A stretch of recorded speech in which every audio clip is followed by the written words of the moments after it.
Yeah, yeah, yeah, yeah, yeah, yeah, yeah. We here, man. We got my man Prafessa coming up live and direct. It's about to get real, y'all. Yeah, yeah. Let's go, let's go, let's go. Yeah, yeah, yeah.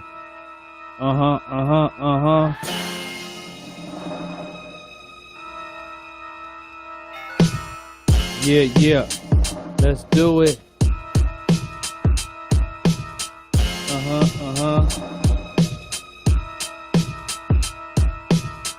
Yeah. We here.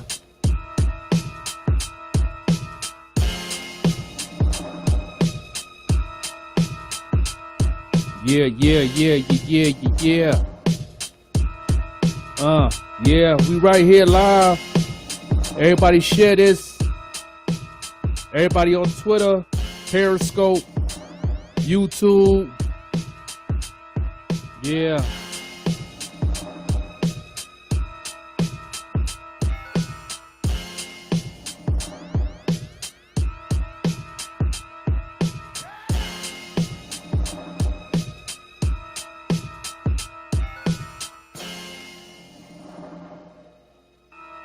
Appreciate everybody showing up and showing love. You know what I mean? Yeah, yeah, yeah, yeah.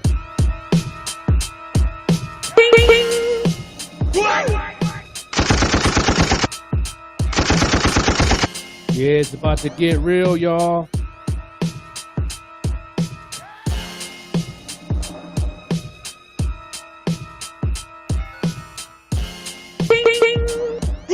Give everybody time to share this. We got a legendary in the building doing some heavy work out here for years. When I say years, I mean years, y'all. We gonna talk about it. Shout out to my man Dale tuned in. Yeah. Shout out to my man Kid. Yeah, everybody sharing this joint. Yeah. Yeah. Awesome.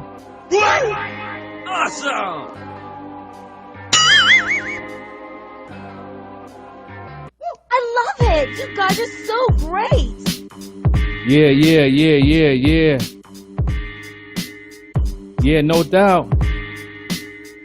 Yeah, yeah, we got my man in the building, my man Old Pun. You got your cousin in the building from Anderson.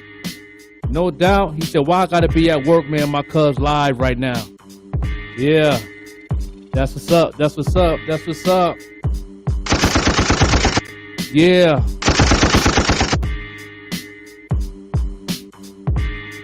Yeah, we gonna get right into it, man. Appreciate everybody tuned in.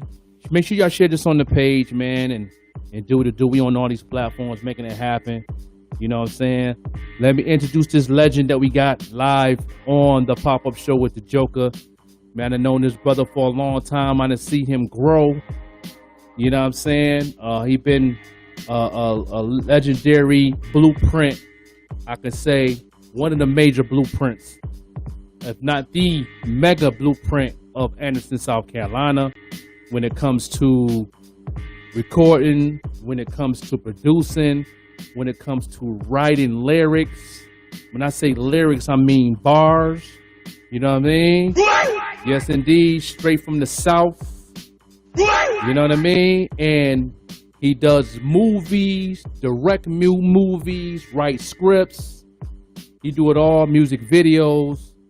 The content is definitely out of this world, which y'all gonna see today. We gonna give y'all some samples today of his work. The legendary Prafessa out of Anderson, South Carolina. What's going on with your family? What's happening? What's happening? Yeah, we here, man. We here making it do what it do, man. Give them a little bit of background, a small little bio background about Prafessa on the business side and on a personal side, all that good stuff, man. Give them just a little bit, not too much. Well, I'm from Anderson, South Carolina, a little town about 2 hours outside of Atlanta and 2 hours outside of Charlotte, right here in the middle of that 85 Yeah. uh, section. You know what I'm saying? That everybody got to come through if they moving north or south. If they ain't on 95, they on 85. So Yeah. I'm in a small little town in between the two, and that's the reason why most of my business come from between the two. Um, but I was raised and born here. Mother was killed at 12 years old, Yeah. and luckily, right when that happened, right before that happened, I had linked up with some guys that was doing some music. You know, I see it like a movie. One day I'm gonna shoot a movie about it, but I walk into a room, 12 years old. I see a guy on the turntable scratching. Mm-hmm. I see another guy with a microphone. They got a little Gemini mixing board. It was the DJ Jazzy Jeff series. I still remember it like it was yesterday. And they had an 8-second sampler and a tape player, and they was ping pong, and they was rapping on it. First they do the beat on it, then send the tape over to the other tape deck, put the other tape in, and they'll rap on it. And man, when I seen it, it blew my mind. It drew me into it. I knew that's what I wanted to do. And then like shortly after, that's when my mother got killed, and the music just pulled me all the way in. And that was Right. like 12, 13 years old, So I'm about to be 40. So I mean, I've been in the game for almost 27, 28 years with this music thing, you know what I mean? And first thing I took to was DJing. Right. I mastered that, and then I moved on to producing. Once I felt like I was okay with that, I started rapping, freestyling, and then freestyling became to me sitting down actually writing. And it just led on from there, man. So many years with that until I got to a point where I figured I wanted to pick up a camera. Yeah. And that was inspired by Ice Cube. You know what I'm saying? I seen what Ice Cube was doing. This is before the movie came out. You know what I'm saying? Right. I had no idea, you know what I'm saying, that my life was lined up almost just like Cube's was. You know what I'm saying? Right. When I seen the movie, I was like, damn, we more alike than I thought. You know what I mean? Mm-hmm. But that's just a little bit about me. It's been about entertainment my whole life, pretty much. Yeah, no doubt. No doubt. But I know when I first met you, I never forget the first day I met you. I've been hearing about you for a minute because I was traveling with the fair. Straight shows, the straight shows came to Anderson, South Carolina, and I traveled with them to get away from where I was from to learn and meet new people because at that time I was an MC. Right. And I always carried my demos around everywhere I went. So I was working on a ride. This was like in '98, and we was in Anderson, South Carolina, setting up. East side right there. Right. You know what I'm saying? And so we had to walk through the hood to get to the train. Right. You know what I mean? So, and when we first got to Anderson, all the staff members was like, we in the hood, this, that, and the third. You got to watch your back. They trying to scare us and all that, man. I'm like, listen, I'm from the hood, so I'm a blend right in. You know what I'm saying? It's all about, I knew how to deal with that environment. And so when I got there, the first thing I asked people when I was walking through the hood is, where the MCs at? Where the beat makers and the DJs at? Right. And, it was like, yeah, we got the dark side over here. And then back then they called you Professor Chops. Mm-hmm. Professor Chops, Core Septic. They was naming some people, and I was like, okay. Notch They was like, Bone, man, but Dog, Seven. yeah, Dog. Yeah, they named a lot of folks. But they was very working hard with you because you had the mega studio, at your grandmother's crib. So it was like I wasn't on South Side yet. I ain't been on South Side yet. I was just on the East Side. They was, you know what I'm saying. And at that time, I believe it was a rivalry going on with the, South Side, East Side. I mean, some people was allowed over there, but a lot of them wasn't. So Never with me though. My grandma's house was safe grounds. You know what I'm saying? Yeah, it was safe grounds. It didn't matter what side of town you was from. I mean, it would be niggas that was beefing. I'm talking about shooting at each other. They would see each other at my grandma's house, and they knew that right there was off limits. Because grandma was gangster. She didn't play no games. You know what I'm saying? I came in the crib, and you know, I came in, yes ma'am. You know, I was definitely raised, because your grandmother, rest in peace, your grandmother remind me of my grandmother. So I came in, she reminded me of my grandmother and then everything. But I remember Bro James came in and didn't say yes ma'am. And she was like, you come in my house, you got to speak, boy. Yeah. And I spoke. She said, oh, not you, baby. This young man. Yeah, she ain't play that. She sat him down at the kitchen table and gave him a whole lecture just in not even speaking. I was already in your room, you know. You was recording Frank Nitty. Never forget it. You was recording Frank Nitty. A couple other cats was in there. I believe Knowledge was in there.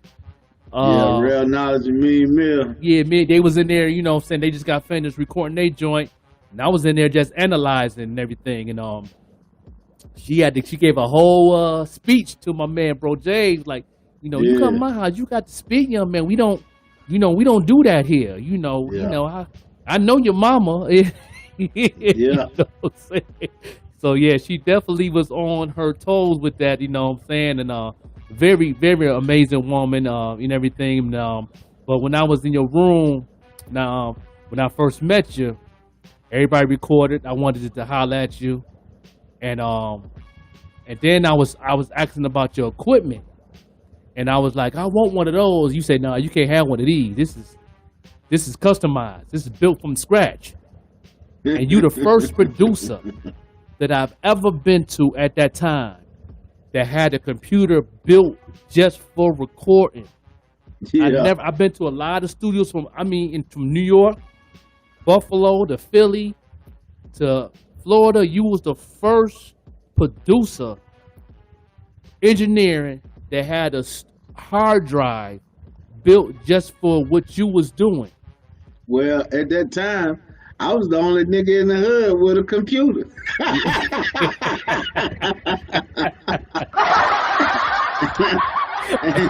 Ain't nobody else. You ain't nobody else the around that had me. A full-fledged, what I can say, a full-fledged digital studio.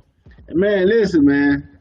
When I first got the computer my damn self, I messed it up in the first 6 months because I ain't know how to cut it on and off right. I was just hitting power. I ain't know I was supposed to be shutting it down or whatnot. I was just hitting power, just scratching the hard drive. You know what I'm saying? I went back to my partner. My partner was like, how you been shutting down? I was like, what you mean? How are you cutting the computer off? I'm like, bro, I hit power. He's like, no. Hell no. You can't just hit power. You cannot just hit power. You have to go in here and go to shut down. I'm like, man, I think that had to be Windows 98. Yeah. That's how far back that was. Yeah. That Windows 98. Because Windows 98 was a solid system.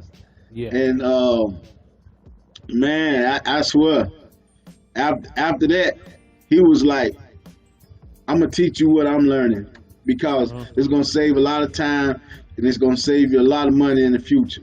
So what I'm gonna do is I'm gonna show you how to build computers.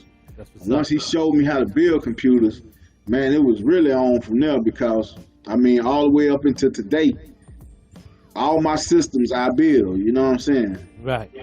Yeah. Because you had some stuff I never seen before, man. I was it took us a minute to even talk about music because I was asking questions about the hard drive. I think the only person that had a digital similar to yours, but yours was the high tech. You had the biggest high tech recording. When I went to Tim Bell's, he had a small version, but he was still doing analog. Yeah, may he rest in peace. Yeah. Tim Bell really, he couldn't adapt to the digital domain. Yeah. Tim Bell was more good at music production than he was at recording engineering. He wasn't that good at it. I learned from the best, and that was Dale Simpson. Yeah. Dale Simpson taught me how to digitally record and mix. Lenny Tolbert, my big brother Lenny, is who taught me how to build a computer. So between them two, my mentality as far as computer operation and function and overall mixing the music, Right. it superseded a lot of people because I'm listening to guys who are way older than me, and I'm listening, and I'm learning, and I'm using it. You know what I'm saying? At a very young age, where most people that's not into it. But I took to it like a video game. You gotta think, you're a teenager. You know, if you ain't into video games, you into something, and that was the something that I was into. That's right. Yeah, you definitely was upgraded because I was very, because I came with my cassette, and then CDs was out there, but then you had I don't know if it was you or Tim Bell had the mini joints, the mini disc joints, the small square mini joints. Oh yeah, the mini disc recorders. Yeah. I gave you the cassette tape. You looked at it. You said, "Okay, all right, that's what's up." You looked at it like and you forgot about these. You put that joint in. It was old school. I probably had to blow off my tape player. Yeah. You I think you did that. I think you took that bad boy and you was like, yeah, man. Put that bad boy in, and you listened to it. You was like, yeah. He said you got it, but then you was like, at that time, the transition was moving when the South was just getting their buzz in. See, right. That's the thing I try to tell people up top when I came home, is like I was there doing the transition of New York and the South was buzzing, you know what I mean? And then you transition with the times. You were like, I don't do this no more, but I'm with it. I support it. I'm with it. But I'm on my South. I'm on my, Dungeon Family. I'm on my Pastor Troy. I'm on my, you know what I mean? And I respected that, and all your production was like that too at the time. You still had some boom bap beats that you had let me listen to, but you was transitioning on to the times, and that's the thing that I liked about you. You kept up with everything. I was a backpacker, man. I was, at that time I looked up to Primo. I looked up to Pete Rock.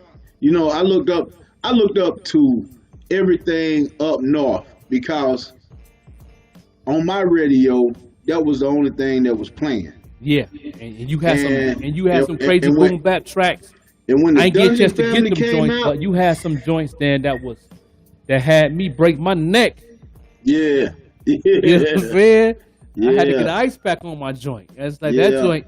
You had some flavors, but you also was saying like, I'm gonna have to pass you to my man, Fats. Yeah. And he was like, yeah, you go to Fats. I said, who's Fats? He's like, yo, he right up the road, around the corner by the store. Boom, hit him up right there. And he was like, what Corceptic guy? I said, yeah, I know Corey at. And he was like, yeah, he right there. I went there and hollered at Fats, and then that's when I started doing some things with Fats. But I liked it, your transition and your work ethic to how you was moving. Nobody wasn't moving like that at that time. Everybody was trying to follow you. Everybody wanted to be under your wing, and that was inspiring to me, knowing what you do and how you do things, and I respected that as a cat from up top, because a lot of up top cats was coming down there trying to debo some things, and in the hood y'all wasn't playing that shit. Y'all was just saying. You know what I'm saying? But I wasn't that type of cat, so cats was like, I had anger issues back then. Yeah. But even at that time, people respected how I moved because I respected where I was at. And I fit right in as being an MC. I was a lyrical MC too. Plus, I was also inspired to the sound of the South because I understood the transition. A lot of cats from New York wasn't, when I came home talking about what y'all was doing and how y'all was doing things in the South, No, we don't represent that Bama stuff. What you mean? That's hip hop. What? I was getting frustrated because I knew how y'all felt, and that's how I knew how y'all felt when I listened to that interview with T.I. with Goody Mob. How they were saying the same thing, and I was like, and I was getting upset. Like, no, my brother. I was telling you, this is where it's at. This is that sound. They got their own sound. You can't get mad because you know what I'm saying? It's hip hop, it's music. Right. I said, only thing they was listening to out there at the time was Outkast at the time.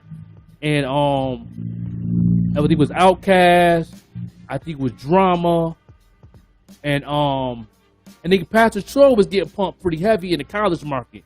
A lot of the college market, Pastor Troy and Goody Mob was known in the college market up top. You know what I'm saying? And it was actually, that's what changed the narrative of it all. When Outkast went to the awards and got disrespected. Yeah. And Andre said the South got something to say. Yes, they did. My whole mentality, it was like, fuck that shit. I'm from here. Yeah. You know what I'm saying? That's a fact. And so it was like, okay, I got that in me anyway. I got the East Coast sound in me anyway. Right. So right. let me do some things that represent where we live, what we go through. Yeah. Let's tell our story because we do got something to say. We do have something to say. Y'all did that. And it was like, okay, I'm tired of the disrespect. I had enough of the disrespect, because even with my cousins, I had cousins up north, and when they would come down here, it was kind of a feeling of, it was love, but when it comes to the music, we always had a conflict, a conflict of interest, and it was like, I understand why you like that, and that does sound good, but in a minute, it's gonna take a change, and the lane's gonna change. Right. And I remember going to Boston, and I had on some Jabot jeans. I had on a fitted cap, but I had on a do-rag. And everybody up there was like, "What's that on your head? What's them jeans?" You know what I'm saying? Like they wasn't digging it at all. That next summer when I went back, I'd be damned if everybody didn't have on Jabot jeans and do-rags. I was like, ha! I was just laughed at, right? I was just laughed at about the swag, right? I was just laughed at. And my aunt, she stayed right off Blue Hill Ave. You know what I'm saying? She stayed right off Blue Hill Ave. And so anybody that know where that area is, you know what I'm saying?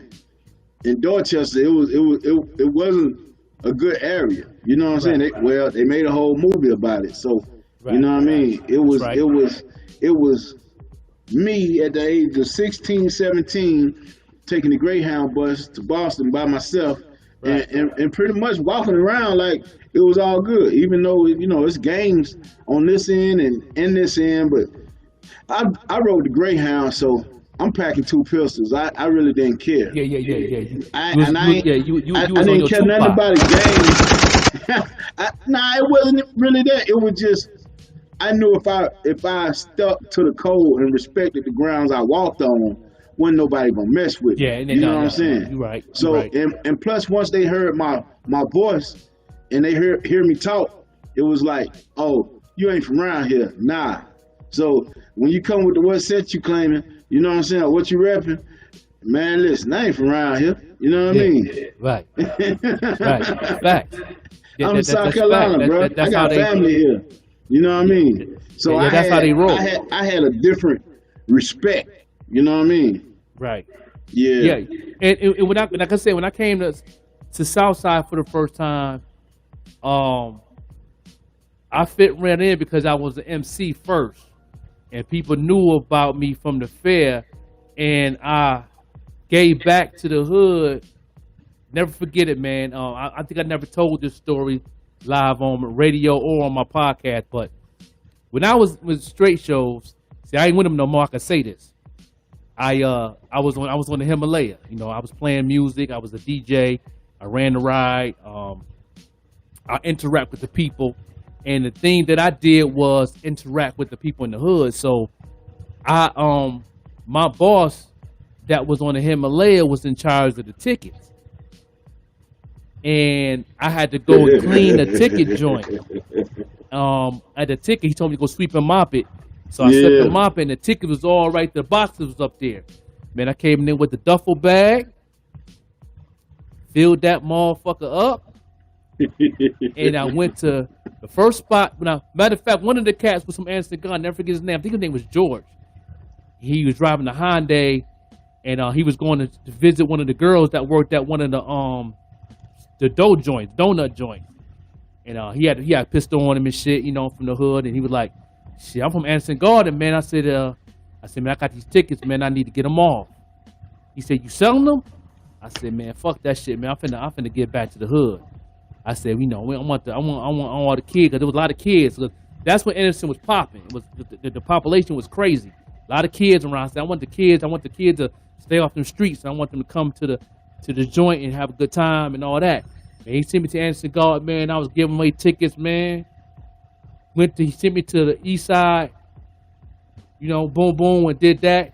Then we went to the south side. He said, "If you see me bust out the window, because, you know, I got some issues out here, but yeah, I'm going to let you do what you do." But then hand all the tickets, all the little kids, get it to your mama, take you out to the fair. Friday, it was a Friday thing. It was on a Wednesday. Then I went back to the train. Friday came. Before we even opened, we was open at 9. I had to show up at the rise at 8 to get it ready. Man, that line was going all the way down. What was it, Williamston Road? That shit was going all the way down to Anderson College. The line. Yeah. Bro, and they was like, "We sold that many tickets?" Listen, man, I lost the one like I ain't know shit. I said, "Man, y'all better get these motherfuckers in here, man, and go ahead and let's do what we do." You know what I mean? Man, that shit was so packed, man. My boss was like, they having a meeting. They don't know what's going on. I thought he was gonna get fired. I didn't care. I was like, "Man, let's see, man, my people in here, man." I said, "My people in here, we gonna have a good time. We gonna do. That's when I got a chance to meet a lot of people. When I met Nick Moulton for the first time. I met a lot of people. Nimrod. I met the whole South Flock. 7. He was there. You know what I'm saying? No, I met everybody, man. And like, you know, and I was DJing on the ride, and people was giving me demo tapes to hear to play their music. I played Knowledge joint. I played Nimrod joint. Core Septic. He's Nice. I played that joint. I played everybody. When we was like a big old party. Right. And it was the after party. It was everybody was doing house parties that night, east side and all that. People got to fighting on the midway, but the shooting was happening outside in the parking lot. It was like, man, it was gangster. Yeah, it was gangster. Yeah, and I never forget it though, man. That's when I knew this is where I'm gonna be at. I said, I'm gonna move here. I'm gonna move here. So as I did that, that let me know this is home. Yeah, I'm here. You know what I'm saying? And after I did the traveling all the way to Florida, I touched right back down to Anderson and been there for 13 years straight, and look where I'm at now. You know what I'm saying? That was my story to the relationship with Anderson, South Carolina, and getting to meet you. It's a blessing to meet you, 7, all the big talented people.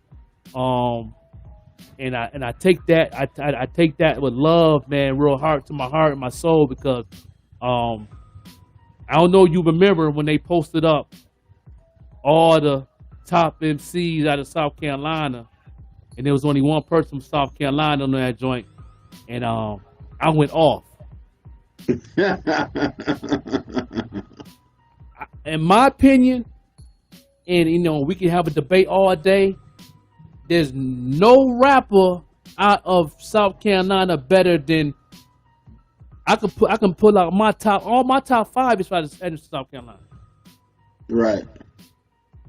But no you know, artist at the in end South Carolina could touch Anderson MCs. Period. At the end of the day, though, it's hard to judge something you don't know about. Facts. You know what I'm saying?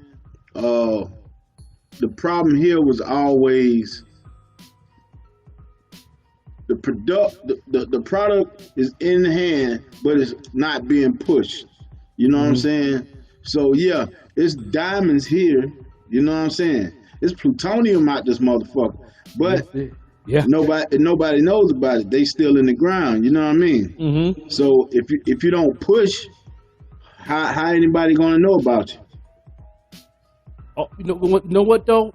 You right about that. It was a lot of people, but by the time like 2006 came, 2007, it was a lot of people, all the big heavy hitters in the Greenville, Spartanburg area, Greensboro, Myrtle Beach. A lot of people were recognizing a lot of good MCs. Like your name came up, Nimrod came up, Corceptor came up, Seven of course came up. They knew. But a lot of, I'm gonna be honest with you, man, a lot of MCs was intimidated by a lot of good talent out of Anderson. The only person that really respected all the top MCs that I met on a personal level was Ricky Prince, Yaya, Right. Big Country Kane. It was a ton of good artists. I don't work with a ton of good artists in South Carolina and North Carolina. And the thing is, like you got the SC Music Awards. Yeah. It's not based off popularity or what the people like. It's based off personalities. Like, you got things like the SC Hip Hop Awards, but it all boiled down to promoting their magazine. Right. You know what I'm saying? They always had a grudge with me because I didn't put articles in their magazine.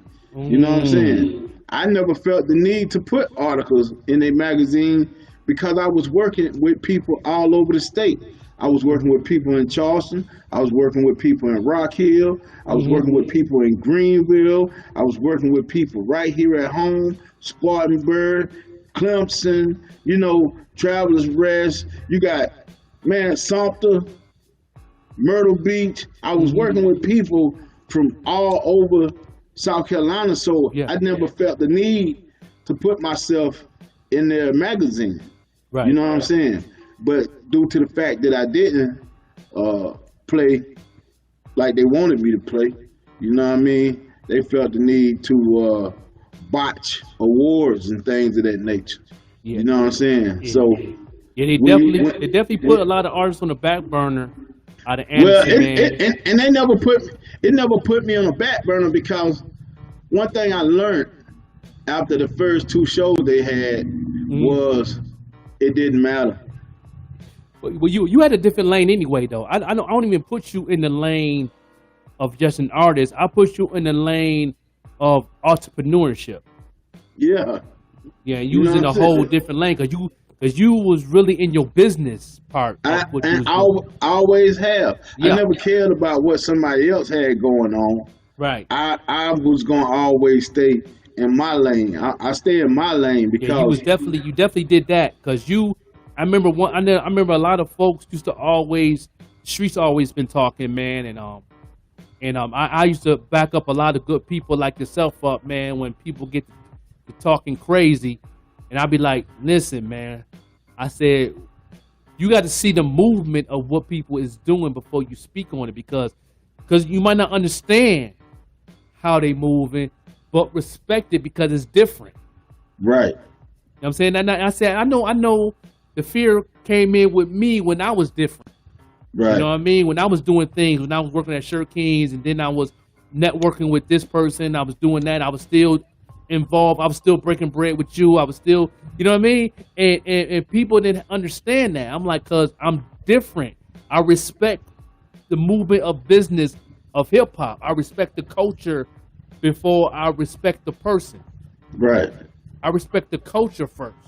I said, why you go to so and so store, but you don't like so and so? I said, because that's I separate that. I might not like that person or what they do and how they talk. Right. But I'm cool with them as a person, but I'm still going to represent the culture of what they bring in. Right. And people didn't understand. I said, I separate those things. You know what I'm saying? I said, even though you don't agree or disagree with my brother Prafessa, but go there and support the movement. He got shirts, he got sneakers, he got throwback jerseys. Go ahead and get a jersey. Respect the movement, respect the culture of what's going on, and then you'll understand everything else. Everything else will fall into place. But people had that fear. There was a lot of fear going on at that time, and I stepped outside the box on everything I was doing. So that's what made me different. You know what I mean? And everybody was attached to me, like, yo, Zelic, man, you okay? I see you. I said, yeah, you fuck with everybody. Yeah, man, I got to. Yeah. That's why I kept my apples on the table, and I can make apple juice, apple pie, and apple fritters. Yeah, I was a little intimidating to some people, though. You know what I'm saying? I think some people almost looked at me as a young Suge. You know what I mean? Yeah, you was. But I really wasn't. You know what I'm saying? Like, yeah, right. You never heard a lot. The only way I really showed up and showed out was when, you know, somebody crossed that line or disrespected me in some type of way. Right. But I was never just on some rah. Right. That wasn't me. You know what I mean? With me, I like to make good music. Right. And that's what I stood on. I always stood on quality. Right. You did that. Yeah. And I liked about you too, man. I tell people all the time, man, is you know, I need this done, I need that done all the time when I go to Prafessa studio. I'm like, let me tell you something, man. If you humble yourself, because I said I did it myself. I humbled myself and I ask questions when I humble myself. If you humble yourself and go to a good platform like Go Hard Clothing, PW Films, whatever you're trying to do, and you ask questions, you'd be surprised how much wisdom you can get out of a person like Prafessa, Ant, Fats, anybody that's in, you know, DJ Nick. I mean, you know what I mean? Because it's like, I learned, because I remember me and you had a strong debate when you first came back from Rock Hill, and we agreed to disagree, but at the end of the day, years came, you was right. Right. And I've learned from that. You know what I'm saying? I tell people all the time, I say, you can agree or disagree and still do business. Right. And you still, because it's going to come to the light to where you was wrong or you was wrong of what you was saying as far as business, but it's a learning process. You can't learn everything overnight. Yeah, you can't. You know what I'm saying? Like, even when I was living in Charlotte and we had a studio in Rock Hill, I was always learning from my big brother Cheddar, man. You know, he was always about business. Mm-hmm. And then I had also came from a community of a family. And shout out to the Vanderhorsts, shout out to J No Truth, because they showed me a different side of being black business. You know what I'm saying? They showed me a different neighborhood opposed to what I was used to coming from Southside. You know, leaving Anderson and going to Charlotte, it was like the Prince of Bel-Air, you know what I mean? Because I'm going from low income housing to $300,000 plus houses in Charlotte. And next door is the CEO of Coca-Cola. Over here is doctors. Over here is principals of schools. You know what I'm saying? So it's like, damn, they driving like this, they living like this, and it's all legit? Right. What? Yeah. Shit, where I'm from, nigga driving the Benz got that from a pack. You know what I'm saying? And the crazy thing about that too is that inspired me knowing you is recipes to Tommy Jackson, Shirt King. When he took me to Atlanta, and he took me to, like, he didn't just take me to like the hood. He took me to places where it's relevant to where it fit what I wanted to do as far as a manager, music manager, and I was into fashion, and I was into putting projects together. And a lot of the people that was in the industry knew of you or knew about your brand.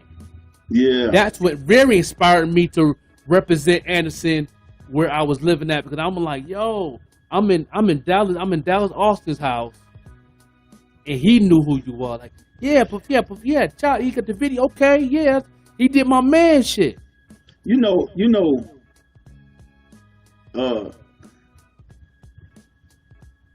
Tommy,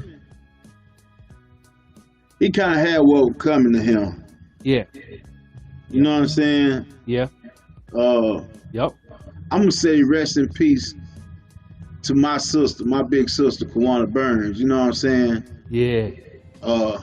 You know, that's a sticky situation right there, but I think everybody really know what happened. And yeah. At the end of the day, what goes around comes around. That's why you gotta keep your karma good. You know what I mean? That's a fact. That's a fact. Yeah. Yeah. So that's a fact. You know, and if I gave shout out to Tommy, you saying that's facts, and you know, it was a lot of dirty work, but it was a lot of positive too. Yeah. He knew some people, may he rest in shit, but he was a terrible motherfucker. You know what I mean? Yeah.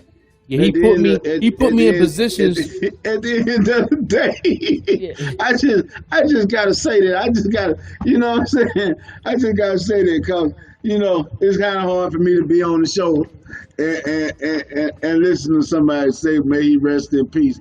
Nah, I can dig it, but man, when you're a terrible person, you're a terrible person, and you know, it was a lot of dirt. It was a lot of dirt. I love my sister more than I loved him. So, yeah, it was a lot of dirt, man. It was a lot of dirt. I just knew from being around that situation, it made me look bad a little bit, but they knew how I moved, so they knew. A lot of people knew. And you know, and that's why I had problems with certain people. I ain't gonna say too many names, like some of his siblings. I'm real cool with his sisters, but you know, a couple of his brothers and his cousin. You know what I'm saying, and I didn't respect nothing. I ain't respect none of them cats. And you know, it could have been ugly in a lot of situations, but I thank God it wasn't.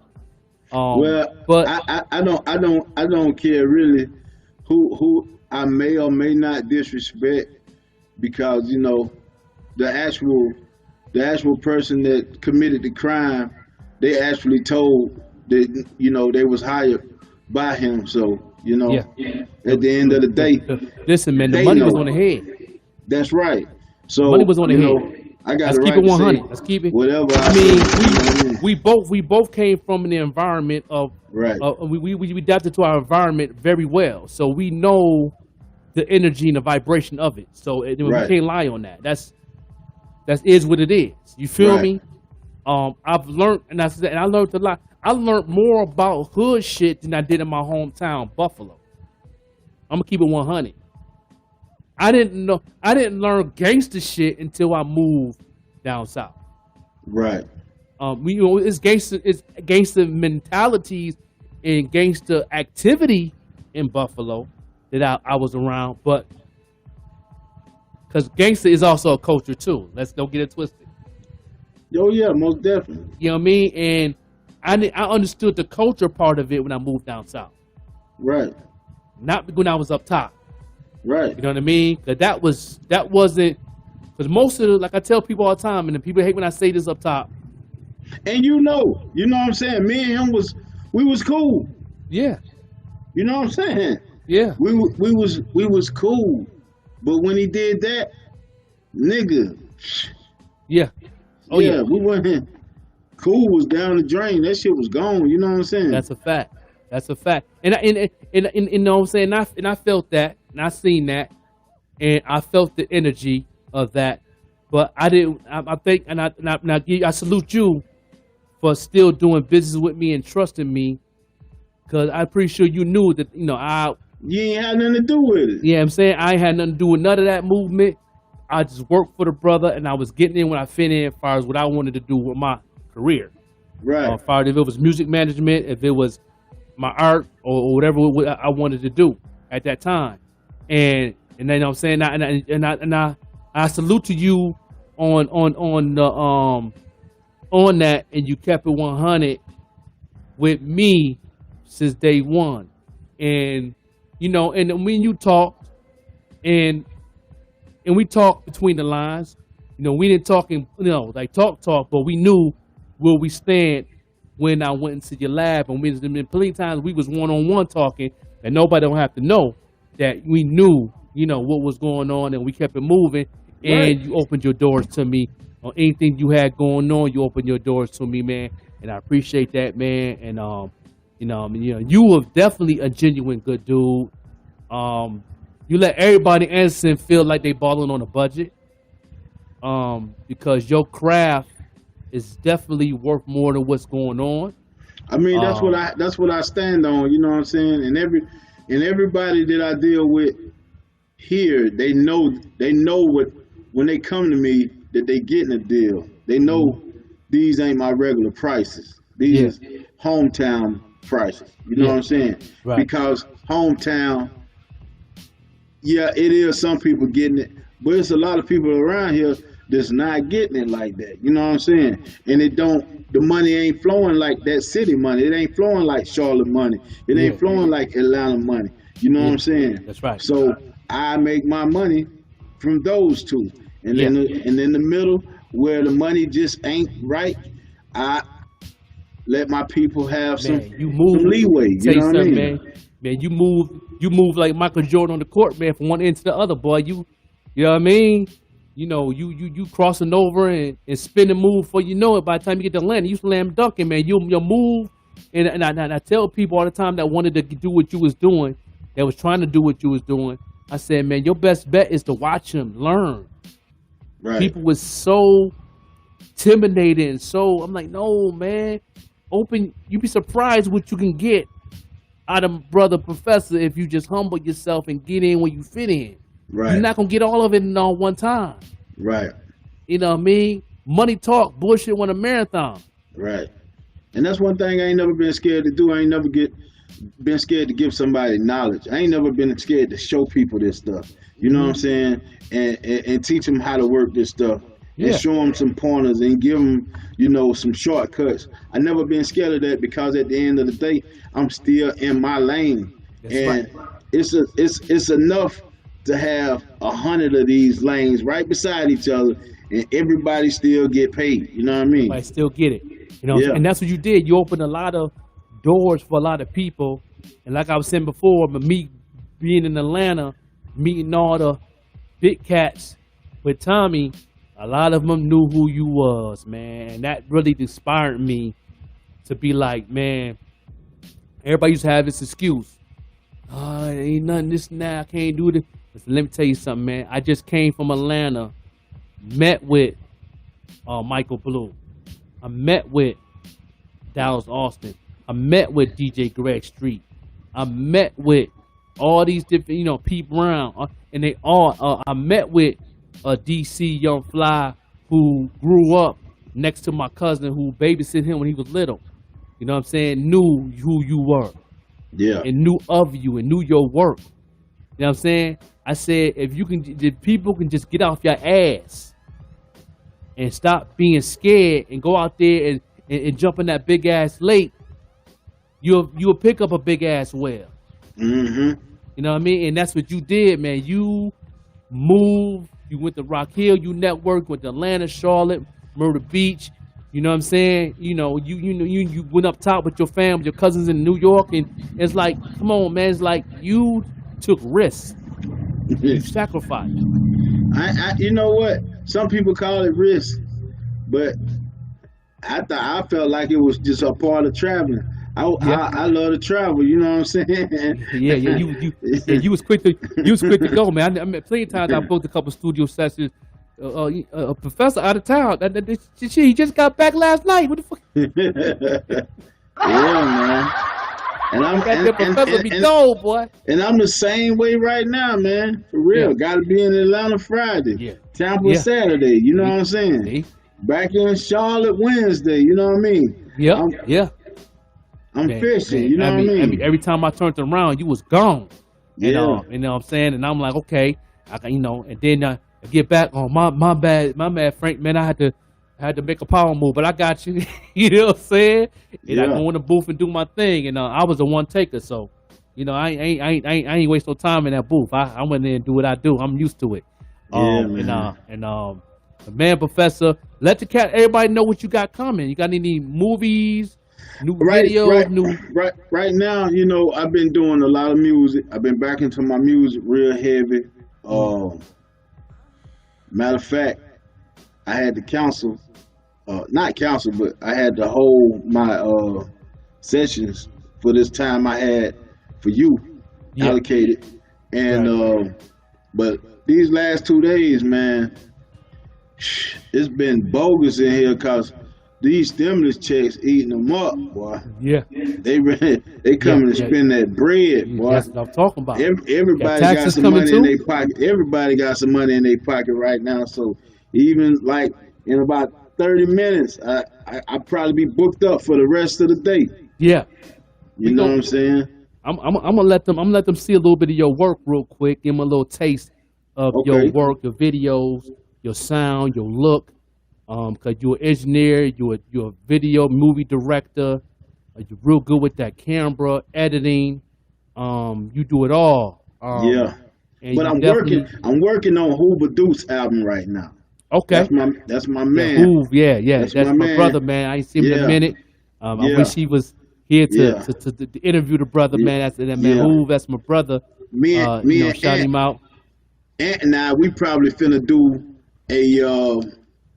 a movie with Cheddar called It's Saturday. You know what I'm saying? We trying to work everything out with it right now, trying to get the script all the way straight. But in the meantime, in between time, I just been doing the music, shooting these music videos, working on Hoover album. Yeah, Hoove, yeah. I can't wait till that drop. Cause I'm definitely gonna show some love and play some of his joints. Let them see a little bit of. I'm gonna let them see a little something little clippings that you brung to the forefront, and I want y'all to check out some of his work, and then we're gonna get some content and some information where y'all can get a hold of my man Prafessa. Hit him with that Meet You Balboa. Yeah, if y'all want some work done, but I'm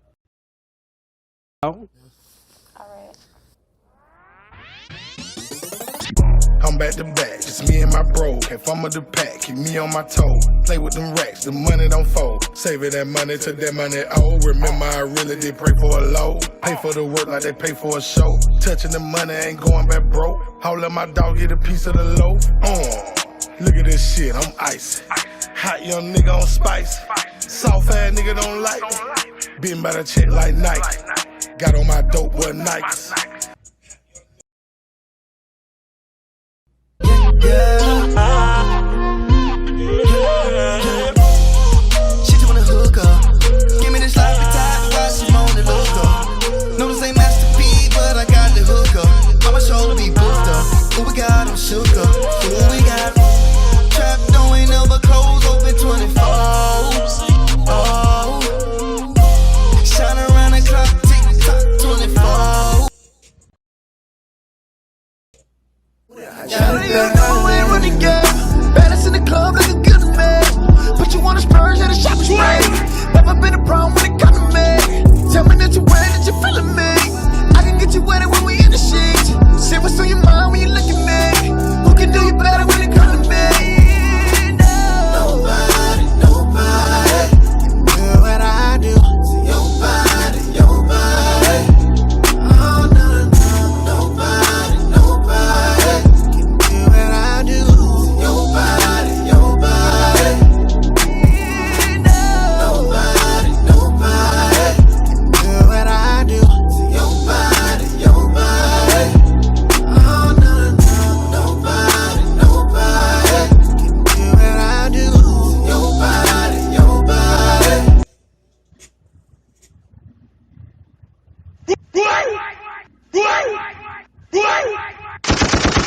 yes, that joint right there. That's the work of my man Professor Go Hard Films, Go Hard Entertainment, PW Films.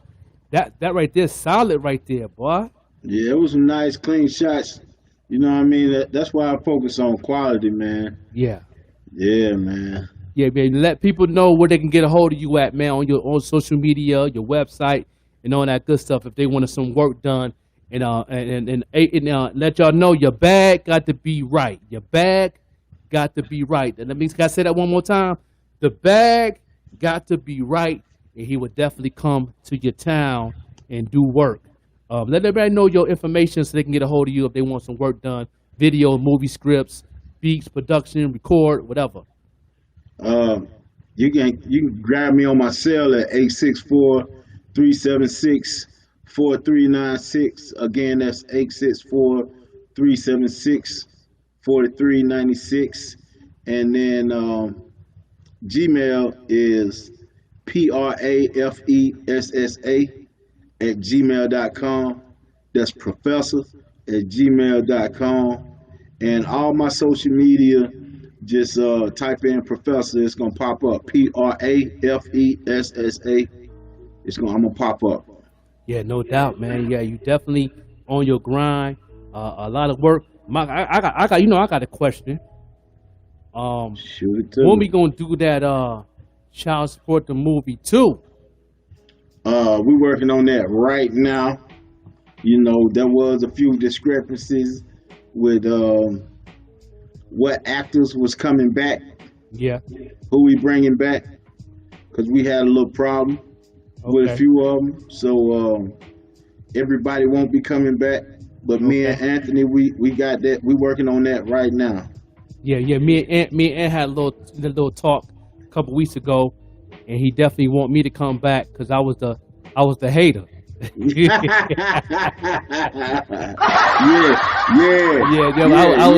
I was the hater in that joint. Yeah, here come the niggas right now. Here come the nigga right now. Yeah, I hope police get his ass. I hope they get his ass. Everybody, those who know, I'm in that movie, man. It's on YouTube right now, and it's also on the website. I don't have the website on me, Ant's website, but it's two different versions. The version that's on the website is different from the version on YouTube. Just to let y'all know. But I'm in the movie. Got a little jump off, and Ant got me a good couple scripts on a couple scenes. He said he got about 5 to 6 scenes that he got with me in it, man. He want my little role in there, and he said he might pick the top 4. But I told him to let me know. I definitely fly down or ride down to Atlanta or Anderson, because he said gonna be some scenes in Atlanta and some scenes in Charlotte too. He said a couple of joints they're gonna be doing in Charlotte. So I pop up whatever y'all at, and I'm there. Okay. You know what I mean? Yeah. He said he gonna definitely send me. Once he get everything locked in, he wanna send me my script so I get my rehearsal on and get my Denzel Washington on, man. You know what I'm saying? Stop playing with me. You know what I'm saying? Yeah. Cause this is not a game. Nah. You know? It's not a game. This is what we do. Yeah, man. You got time to let them check out one of Hoover songs? Yeah, we could definitely do that. We gonna go ahead and put them in somebody's backyard. Joints real quick. Hoover, I'm a fan, man. He good people, man. Yeah, let them hear that good time. That good time joint. But yeah, man. Let me pull that joint up real quick. Yeah, man. Hoove, man, he been doing his thing, man, and you've been working with him for a long time too. Yeah, man. He back though. You know what I'm saying? He back. And we coming with it this time too. Good times. Yeah. Go ahead and play that joint. Yeah. Sexy sounds and top music. Live in the mix. Yeah, let me see if I got the right one plugged in first. Because I know we... Yeah, it's all good, man. Go ahead, set it up, do what you got to do, you know. But we've been in here in the mix, man. Like I say, I know you remember Hoover and what we was doing back then, but like, you know, he had that accident on the trampoline with his kids. Yeah. And they told him he was going to be paralyzed from the neck down, and he winded up proving them wrong. So he almost back up out of that wheelchair. But for right now, that's what's up, you know, music heals. So I'm feeling like this music is gonna get him up out that wheelchair. Yeah. Yeah, definitely. Yeah, he definitely doing his thing, man. God is good, and man, you know the accent right there. He definitely getting stronger. I can't wait to holler at him. But this the track right here. We go ahead and play this joint right here, man, and make it do what it do. Good times. I just wanna have a good time, sit back, smoke good, drink good, I'm fine. Hey, I might step out the night, yeah, drip on dick, had a time of my life. I just wanna have a good time, sit back, smoke good, drink good, I'm fine. Hey, I might step out the night, yeah, drip on dick, had a time of my life. I just wanna live my life, yeah, best way possible. Yeah, it's on the logical, no cap. Sitting back, blowing on tropical, cooking on the grill, wanna play, come through, yeah, it's possible. Tell me what you got going on, did you bring some good drink? But I got my own, yeah, big facts.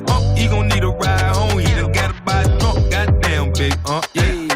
Brain got the car to play tough, put your money up. I don't give a fuck what's up, cause funny, huh? Auntie trippin', telling everybody business. And my homeboy think he pippin', tryna holla at Missy. And cuz tryna flex, telling lies, bullshit. But everybody chillin', everybody getting tips. Okay, alright, good day, good night. No fights, everybody on site, that's the mission.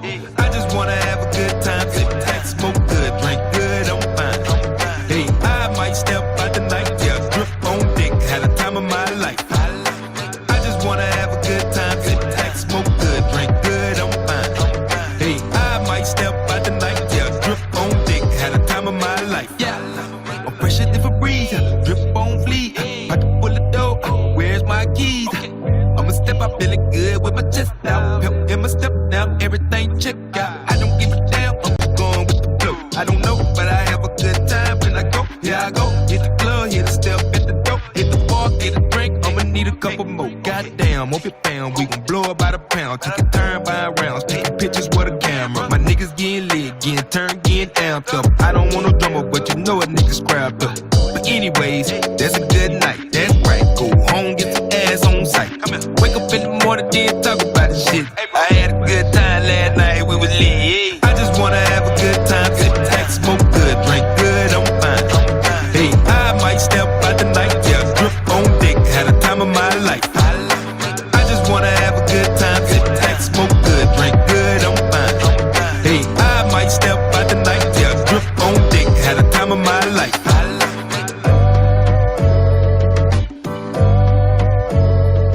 That's right, fire right there.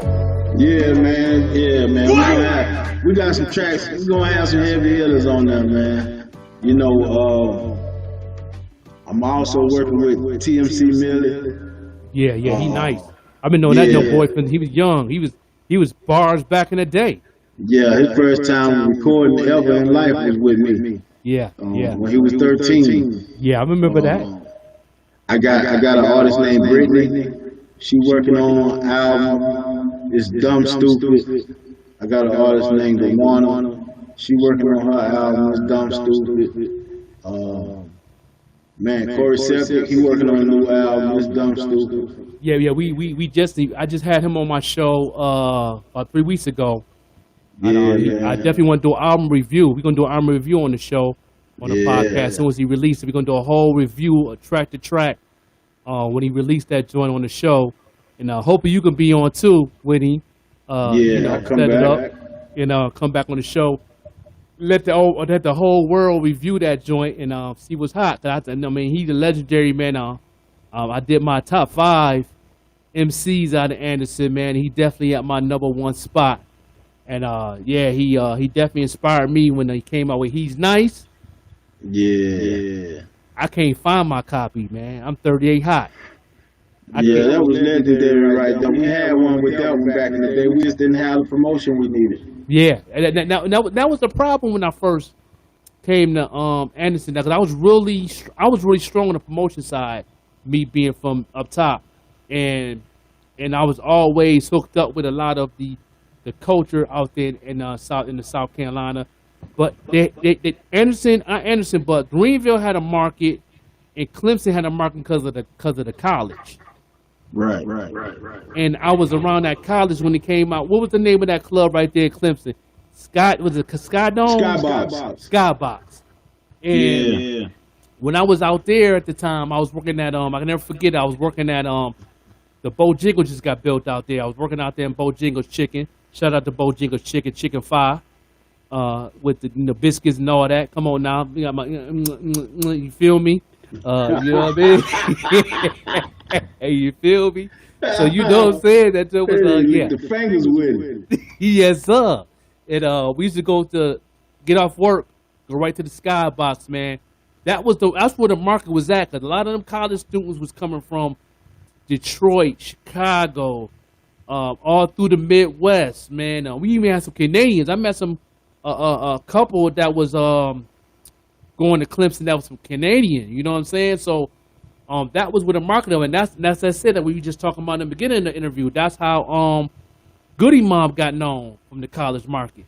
Right, and that's how I said when I first heard Goody Mob was at Buff State in Buffalo, where I'm from, the college, the radio station. They was playing Goody Mob, you know what I mean, before I even knew before the video even came out. You know what I'm saying? That they was playing Goody Mob in Buff State. That's the college market, and that's the market I wanted to push a lot of the guys from Anderson that I was connected with and hear a lot of music, and I wanted to be that marketing promotion type of cat for a lot of people like yourself and all that. But you was ahead of the game anyway. You was always traveling anyway. So, like I said, once I went to Atlanta and seen the big dogs knew who you was, the Dallas Austins, the Michael Blues, and all that knew who you was, man. I already know you was on a whole nother path of being great. So, you know, I salute to your grind, man. You inspired me a lot on the business side and as an entrepreneur, producer, everything you got going on, and just quality work. And that's why I sent a lot of people to you to do work, because I was like, man, you ain't gonna go wrong. I said, I don't know about them cats in Greenville. I ain't never been. Well, I've been to Beat Banger. Beat Banger's got a nice sound too. I've been to they lab a couple times, but I haven't really heard nobody that could really do what you do. I did some work with other people that the sound was good, but it ain't the sound that I wanted after I heard your project. When I heard your project, I said, when I came on with my Building the Empire EP, heard that mix, went to your studio, man. I said, man, this ain't shit, man. I'm like, what the hell? What the hell? I was hot. I was like, man, I want my joint to sound like that. And so when I started recording with you and started asking questions, you put that spin. I think my first song I recorded was Rockin' with 9E. Okay, yeah. Yeah, the first track. And when I, besides the stuff I did with 85 South Click, when we before together. 4 had came through. Yeah. He brought you through. Yeah. And then we did some tracks off the 85 South Click album. Then your brother, Manuel, did our mixtape. He recorded our whole mixtape at your grandmother's crib. And we used to go in and did the whole mixtape. He was getting to his engineering. It was the baby version of your style and your sound. Mm-hmm. So he learned from Big Bro, and we had that. So we had the best sound that at that time, as far as the sound part out of the whole South, really. Besides the work that Lil Ru was doing, Lil Ru was working with cats in the industry, but as far as on the underground, y'all had the best sound, man. And I salute y'all brothers, man. And you definitely put the blueprint of the sound of the A&D, and I definitely salute you with that, man. You the king, big dog. Yeah, man. I appreciate it. I appreciate you having me on the show. Yeah, man. And yeah, definitely, man. Man, I appreciate you just looking out. Yeah, and I gotta give back, man. Like you said from day one, we kind of kicked it off. Yeah. So I done seen your growth as well. I done seen what you've been doing. Yeah, man. And you done came a long way, and it's good to see that. Yeah, man. I appreciate it, man. Worked hard, learned hard. Keep my open mind. Keep prayed up. Keep God first. And that's all we can do, man. And I can see you growing with the family, the wife. You know what I'm saying? The kids. Definitely. Yeah, the girls, man. They get big, man. And good family, beautiful, precious family. God done bless you, bro. Yeah, always family first, man. Yeah, you definitely solid with it, and you loving the art. You loving the art form of everything, man. I see you got a lot of pieces of my man P-Row, my bro. Yeah, most definitely. Yeah, he Oh, got definitely. Keep his pieces around. yeah. I see it. Yeah. Keep his pieces. That brother, he inspired me on the art tip because, you know, he inspired me to do certain things. I remember when he came, when I was working at On The Move Clothing in the mall, he came through. I'm going to have him on the show. I hit him up already. I'm going to have him on the show on the podcast too, man. And but he inspired me to do what I do. He was like, man, you do art, man. He do art. He said, this is what I got the shirts. He brought the shirts too with the smiley face joint with the grill. Yeah. And, you know, them cats in Atlanta bit off his style. Oh, they stole it fast. Yeah, they stole that joint quick. Yeah. They put the gun to his neck, didn't they? And you know, we used to go down there with them shirts on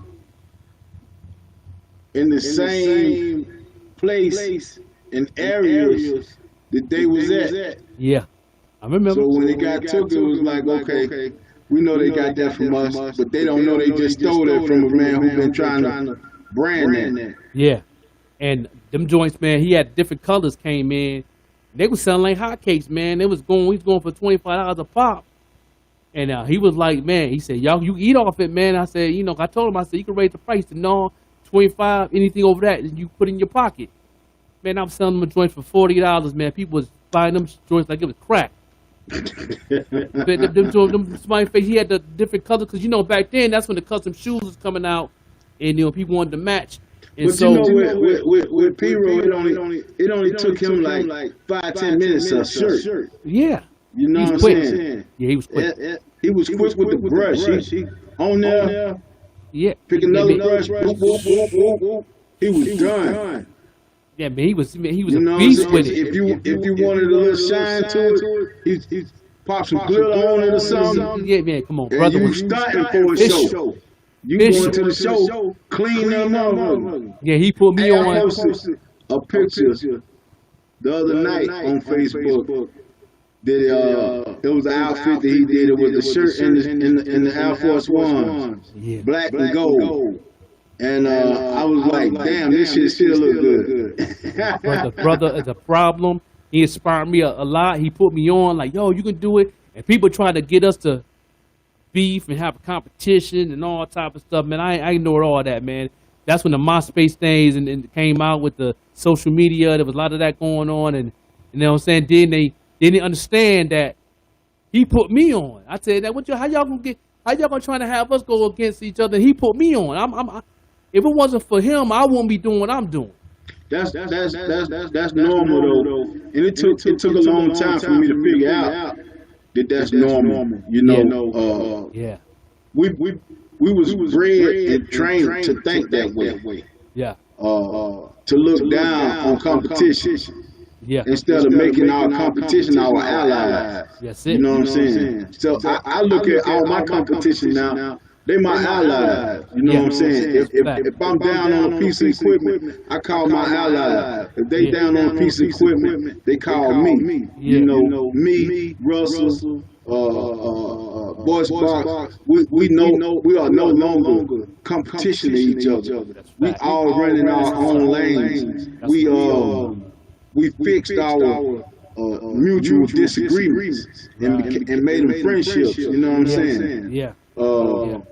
And plus, this ain't the time to be. You got that right. Breaking any kind of barriers with a fellow black businessman. That's right. This is a time for all us to come together and work with each other and build. That's it. Because I call this, man. This ain't a pandemic. This is a pandemic. Yeah. You know what I mean? You do have to get rid of some of the trash businessmen. Okay, of course. Because some people do bad business and they bad for business. You have to get rid of those people. But the people who are continuously trying to better themselves and their business along with their family, you have to make a bond with those types of people. Yeah, definitely. And I've learned a lot on a lot of that, man. And like I tell people all the time, man, that if it wasn't for P-Roll give me an outlet to do something, man, I wouldn't have, you know, and I give him the credit all day that he put that in my zone. He put it in my box so that I can do this and I can do this and I can create and do this because he loved my work. what I was doing, and he was like, "Yo, and you got a different style." You know, and then we tag team. I went to one of his first paint and sip wine joints back in the day before I left, and before I got incarcerated. And then we tag teamed on the shirt, and Trizzy wore that joint. And he wore that joint, and that joint went viral. Him too. He doing his thing right now. Yeah, he's strong. He's strong. He with Timberland, work with Timberland and all. He with the big boys. He's super strong. Yeah, he's strong. And you know, I look at all the situations that came from everything. And one of the highlights for me is, like I told Ant the other day, I said it don't matter if we don't do anything else. We have made black history. You know, we are the first black African Americans or black people just in general to do a black movie from where we from. That's right. You know what I'm saying? Where we are from. That's right. You know what I'm saying? We did something that this place never seen before, and that was make a movie here. You know what I'm saying? Filmed by black people. Now, we won't get our flowers until we die, but still, you know. well, I'm giving y'all flowers right now live on the pop-up show. 'Cause I get a lot of playbacks, man. I get over 15K, 50K a week. We're going to give y'all flowers right now, bloomed out, because y'all brothers definitely inspired me that it could be done. I was happy to be a part of it. I was happy to, you know, give my space in my apartment. You know what I mean? To film it. We had a good time. I've learned some things. I learned about lighting. I learned about angles and lights and how you do this. And you know, and I was learning. I was soaking everything in each scene that you was doing. That's why I understand when people that can't holler at you because you're busy, because you got a lot of things. You got the camera. You got to make sure that person on point. You got to make sure. And I was behind the scenes watching that, and I'm like, man, this is crazy. Yeah. It was amazing to see that, and it was like, man. And I salute to Anderson. I salute to the mayor. I salute to all the big people and the politic people in Anderson that really respected what was going on. Because I thought it was going to be some other shit. I ain't going to hold you. And it came together, and it was a blessing, and God is good. And I was like, wow. And then once everything was done, when I moved back home, I was at the barbershop. Aunt hit me up and said, we got the DVDs, man. I done bought mad wholesale joints. And I spurred that movie all across Buffalo and Western New York, man. And to this day, people still loving the movie. And now people going to the, to the YouTube watching it. And that was one of the number one talked about movies in Buffalo was the movie Child Support, and I put that platform out there, man, because not just not just because I was in it, because of the artwork of it, art form of the black business that brothers that did this out of South Side of Anderson, South Carolina, you know what I'm saying, the home of Chadwick, rest in peace, you know what I mean, that played Black Panther. That was his hometown. I know a lot of his family members and cousins and stuff, man. And I was looking forward for my chance to do something with him, man. Yeah. You know, when he died, man, that really hurt me to my heart. Yeah. I know a lot of his peoples, from the church it was at, man, and a lot of the people, man. And I remember meeting that brother when he first was going to the acting school, when he was going down to New York to uplift his education on acting and film. I remember when he came down when they was doing the radio movie. Right. But he was behind the scenes when I met him, and I met Cuban Gooden and all that. And that was big. Rest in peace to radio. And, being behind the scenes, I learned everything that I know now, I learned when I moved down south. And it's funny that I say that. I didn't learn all this when I was in New York and Buffalo and none of that. I didn't, I was soaking a lot of stuff in, but people wasn't giving that information out where I was from. Right. You can ask questions. They look at you. Yeah, that was Jewel. Yeah. I can't give you my hustle. Yeah. That was how it was. It was like I asked them a question about something. They think, they look at me like I got another head growing or something, man. Yeah. I'm like, I just want to know something, brother. I ain't trying to take your spot. I don't want your spot. You good where you at? I can't, I can't run your spot. I can't, you know what I mean? I can't learn that fast. You know what I mean? I gotta play catch up. So when I went down south, I learned everything from the streets to business, film, music, everything. I learned, and I came from I'm from where I'm from, but I learned everything down south. That's kind of weird, ain't it? Right. I learned everything when I'm from down south, man. From them 13 years living in Anderson, I learned more things in them 13 years than I did the 8 years of my high school and my growth being a teenager in Buffalo. That's crazy. Yeah. Sometimes that's just the way God laid out, though. You know what I'm saying? Yeah, that's a fact. The universe works in mysterious ways. Yeah, and I brought this wisdom back here to Buffalo. You know what I'm saying? I'm in Indianapolis right now, but I brought all that wisdom back to Buffalo, and I was ahead of my game. I was ahead of everything that was going on from the music, film culture. I was ahead of the game. People was coming to me, and I was telling them, they're like, yo, listen, man, I got connect. I can say, I can call my man Prafessa right now. Like, what you mean? Your bag right? I mean, I'm not gonna call him if the bag ain't right. Right. You know what I'm saying? If you sitting on 20 grand, that's a start. Let's go. Yeah. You know what I'm saying? And I keep it 100, man, because I say and that's pennies. You know what I'm saying? Facts. But you would be surprised how many people come to me and say, "What kind of movie I can shoot for $5 grand?" I'm like, I done shot videos for more than that. Fact. Because you there with the coach. You near Black Hollywood, man, Atlanta. So you in a whole different type of ball game. You in the majors. Right. You can't be coming up in there thinking that you know what I'm saying, you an amateur, player, and think you gonna hit a home run, brother. Nah, bro, you got that, that 105 ball fastball coming in Atlanta, man. You finna get striked out if you ain't on your game.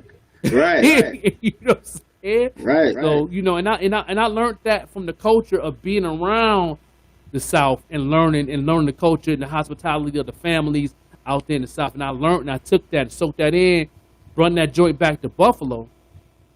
Now my boys, Westside Gun, Conway, and they got that same mentality because they was in Atlanta.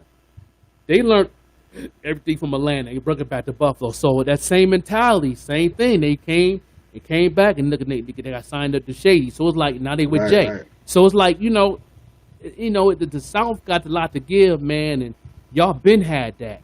So when the transition happened, I was glad to be there in the South when they thought hip hop was dead. I said, nah, brother, hip hop ain't dead, man. Hip hop not even on life support, my brother. It expanded. Y'all just ain't respecting it.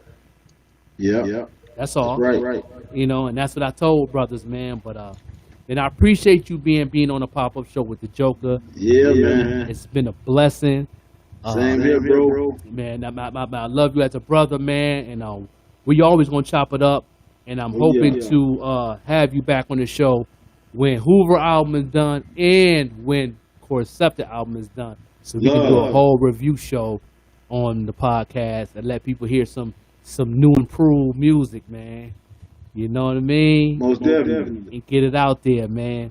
You know what I mean? But yeah, man. Shout out to everybody, man. We here, and we appreciate it, and we gonna definitely end it like this, man. Let me plug in my jump off.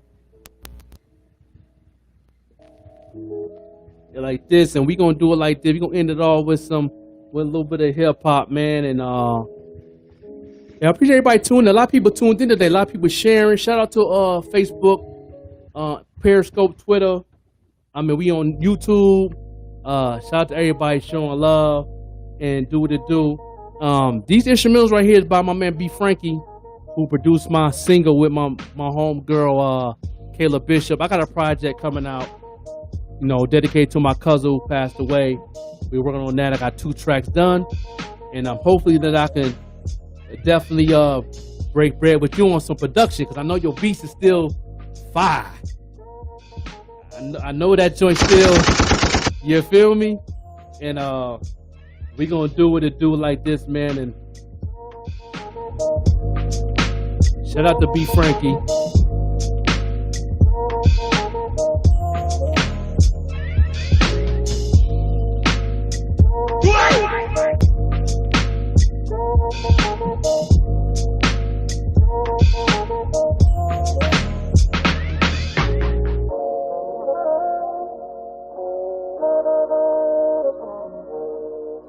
Yeah, shout out to my man Piffy Trilliums.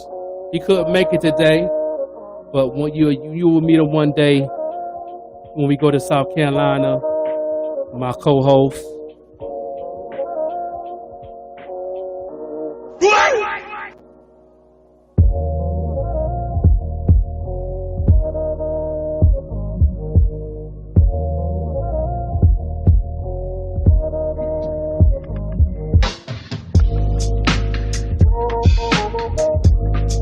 Yeah, B Frank. He from Germany.